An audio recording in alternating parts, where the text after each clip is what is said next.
Oh, Nick calls for Democrats and Republicans to unite against Trump. Quit playing, Nick. You gonna make me start smoking weed, boy. I don't like this little motherfucker, but let's hear him out. As things get real, this is a very important message, and it has a lot to do with Elijah. We have to put all the differences aside. We really do. We have to put the differences aside, left and right, Republican, Democrat, Christian, Muslim, white, black, men, women. We have to put all that aside and stand against the occupation. Let me put it very simply in terms everybody can understand. Our country is under a hostile occupation. That's what it is. Our government is occupied. Our government, our elites, all the institutions that control the country. The United States of America is an occupied nation. We are occupied by a hostile alien force, and they have so much control that they are able to send our sons and daughters, the bravest and best among us, to kill and die for their agenda. It has nothing to do with protecting America. It has nothing to do with defending the homeland, our interests, anything like that.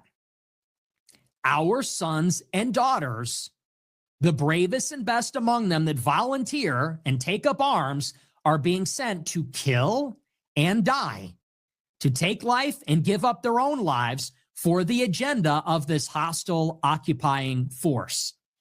Call it what you want. Israel, world Jewry, organized Jewry, a Jewish fifth column. That is what is happening.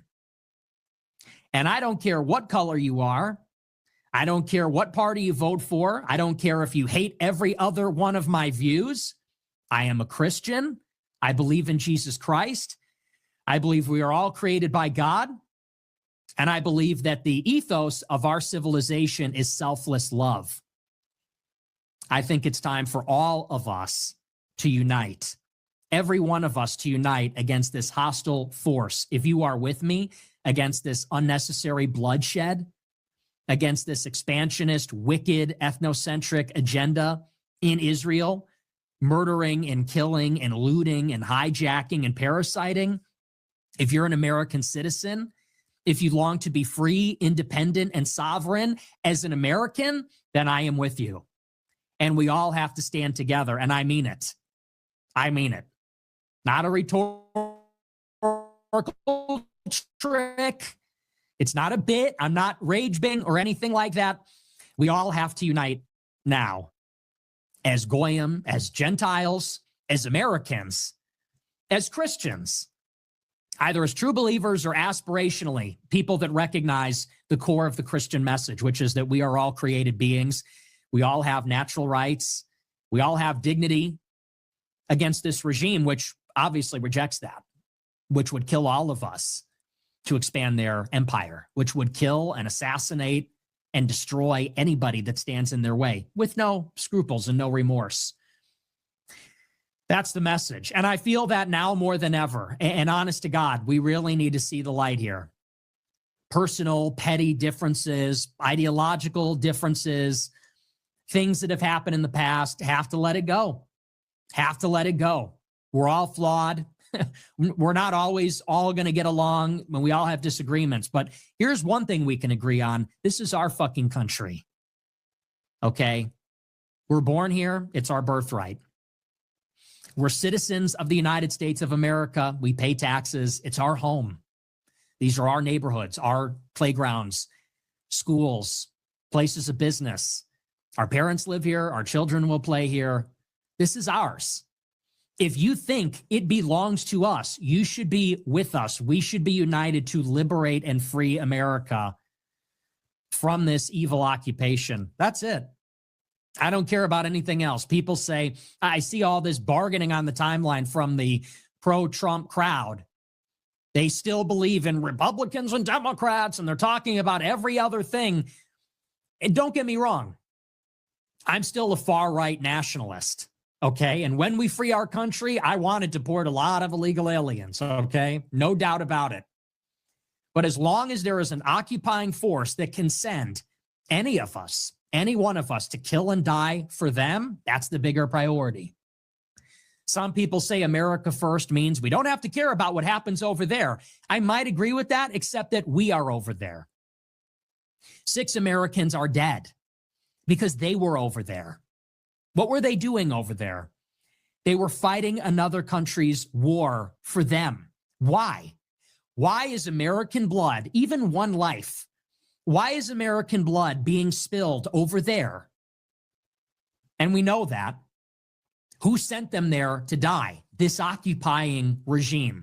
That is the bigger priority in my mind at this point. As long as that force exists, that is the biggest threat to all of us.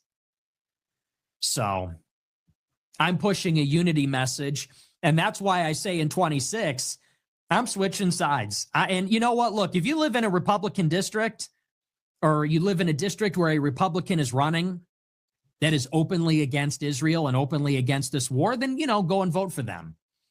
But I will be voting for Democrats. I encourage other people to vote for Democrats because, as we are often reminded, it's a two-party system.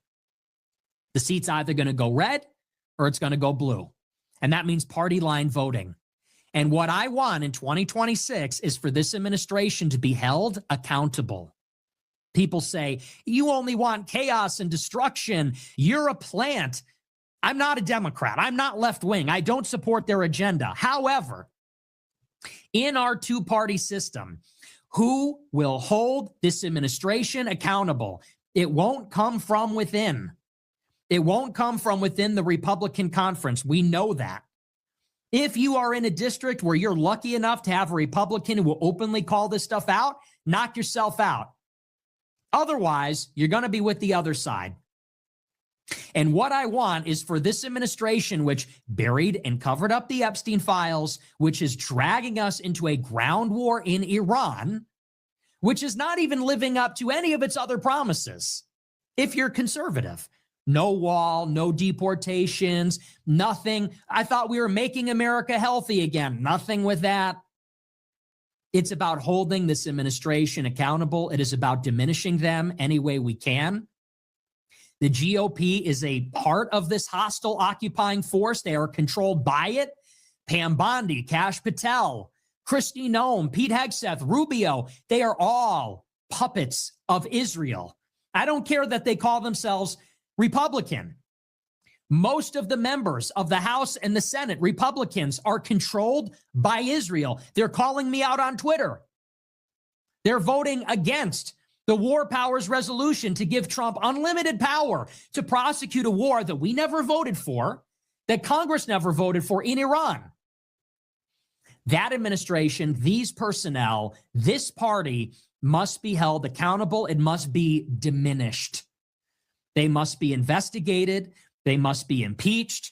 They must be slowed down by a split government, by a divided government.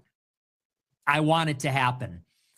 And then in 2028, hopefully, we can have a hostile takeover of the GOP. We can have somebody, we need to open up a space. If you build it, the candidate will arrive. Okay? If you build it, they will come. If we make it clear as a bloc that we have an appetite for an Israel critical candidate, somebody will enter the fray. Somebody will fill the vacuum. We have to make it clear our options are open. People say, who are we going to vote for? Who are we going to vote for? Let's express our intent. We will vote for whoever opposes Israel, whoever it is. It's not going to be Vance. It's not going to be Rubio. And if we say that, somebody will emerge. Let's keep our options open. That's my plan. But I'm not voting for one more candidate that is going to be a part of this or complicit in it, that is not going to be a part of the solution. That's my platform. That's my program. I don't belong to the Republican Party. As a matter of fact, fuck the Republican Party. What has the Republican Party ever done for you other than piss you off? All they do is give you rage porn. All they do is create division. They say Somalians are low IQ garbage. Okay, well, did they investigate or deport any of them? No, they just made you mad about them. They just pointed the finger and shifted the blame over there. They said, look over there. There's other bad people. And you fell for it. You took the bait. There's a problem there. Certainly. Did they solve it? No. They're not interested in solving problems. They're not interested in helping you. They are interested in deflecting blame, stirring up resentment to fuel support for themselves out of fear, and they're interested in enriching themselves. That's why they sell our country out to lobbyists. What have they done for you? Did they cut your taxes?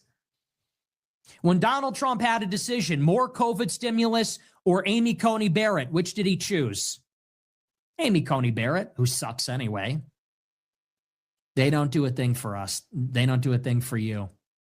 I'm done supporting them. And they broke all their promises. I'm done. I'm done. Call me, you can call me a lot of different things. People say he's a Democrat plant, he's a Fed, he just wants to destroy. You know one thing, you'll never call me a sucker. I will never be a sucker. I will never be a sucker for the GOP. I'm never going to vote for a party that stabs me in the back. I take my own side. The Republicans, they never wanted me anyway. They've made that clear. They see me as an anti-Semite racist. You know, I want the country to remain white, and I don't want a Jewish oligarchy controlling America. I guess that makes me a piece of shit, I guess, right? They don't want that. They say I'm a racist, white supremacist, Nazi, anti-Semite. They literally issue resolutions disavowing me. So do the Democrats, too. Now I'm going to go and shill for Republicans. Fuck you. Deeply. I wore this stupid hat. I wore this stupid fucking ridiculous hat when I was in college, like an idiot. When I was 18, I had people threatening to kick my ass. I wore this in the cafeteria. I became a pariah. And look at what it has profited all of us. They said, no more endless wars. They said tariffs, mate, we're going to win so big. They said, we're going to build a wall. Mexico will pay for it. It just got 10 feet taller. It was a lie. It was a lie. And hindsight is 2020. All we can do is stop being suckers today. That's all we can do.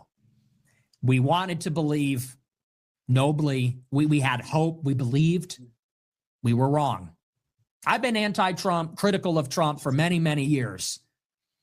All we can do is stop being suckered one single more day. I'm done.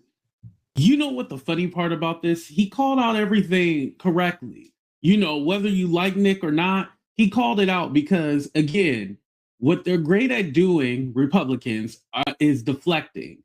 Like, oh, the Somalian fraud, you know, in Minnesota, even though that's a lie. And the person who was ahead of that was actually a white woman. But anyway, I digress. Like, they always point the finger at the others, you know, the immigrants, this person, that person. And it's like this distraction to make you look over here, but really they're over there destroying the country. Now we're in this endless war because it's going to be endless. Trump's saying it's going to be, 4 to 6 weeks. No, it's going to be a very long time because Iran is fighting back. That's what they didn't expect, right? They thought they were just going to give up and be like, hey, whatever. No. They're fighting back. But now we're in this war and Americans are dying. There's already been 6 people, like he said, who have already died. And now some people might be like, oh, well, that's just a part of, no. Not a war that we didn't have to get into. Iran was not a threat to us. And I'm gonna even go one step further. Iran was not a threat to Israel. Don't forget, we were bombing their nuclear sites. Like, Iran wasn't tripping about using any weapons against us at all, or even Israel. So, and with that being said, this was dumb and pointless, and people have lost their lives for no reason. And not just the 6 Americans, I'm talking about over in Iran. Now, they're trying to say, oh, well, they were killing, that regime were killing their own people, blah, blah, blah, blah, blah. Okay, I give you that. But what's the plan? How are we going to help them? Because when we hit that school, mind you, a school for little girls, when we hit that school, how did that help them? If it wasn't for our war, we wouldn't have been over there and we wouldn't have done that. Now, there's a little controversy because they're saying Iran did it. Now, why would they drop a bomb on their own school? Just randomly? That don't even make any sense. That sounds dumb. That sounds like we were trying to cover up for Israel because we know they don't care. They'll drop it on hospitals and so forth, right? We know they don't give a damn about where they drop their weapons. Yeah. So with that being said, again, this is something that everybody should be worried about. What are we doing? This is not what was promised for you guys. Like for me and for other people, Democrats, we knew Trump was a liar. We were not thinking, oh, this guy is anti-war. You know, he's not going to get us. No. He's all about power. He's all about regime change. This is what he wanted because don't forget, he had already killed one of their top commanders in his first administration. And he was already teasing that he wanted a war with them in the beginning in his first administration. So Trump 1.0 was trying to come at Iran. What did you think 2.0 was doing? And now Benjamin Netanyahu is in his pocket because we keep giving Israel funding. Yeah, that's what was going to happen. We were going to get into a war with Iran. This guy was ready for it. This is what Trump likes to do because he wants to seem that he's powerful, even though he's the same person who dodged the draft, but he wants to seem like he's powerful. And this is his way of showing power. Us losing innocent lives for no reason is his way of showing power. And again, do I trust Nick? Hell no. Of course I don't trust Nick Fuentes. He's not to be trusted. But hey, if he wants to slander the GOP and call them out like the Christie Nones, the JD Vance, Tulsi Gabbard want to call them out, I'm going to be here to promote that.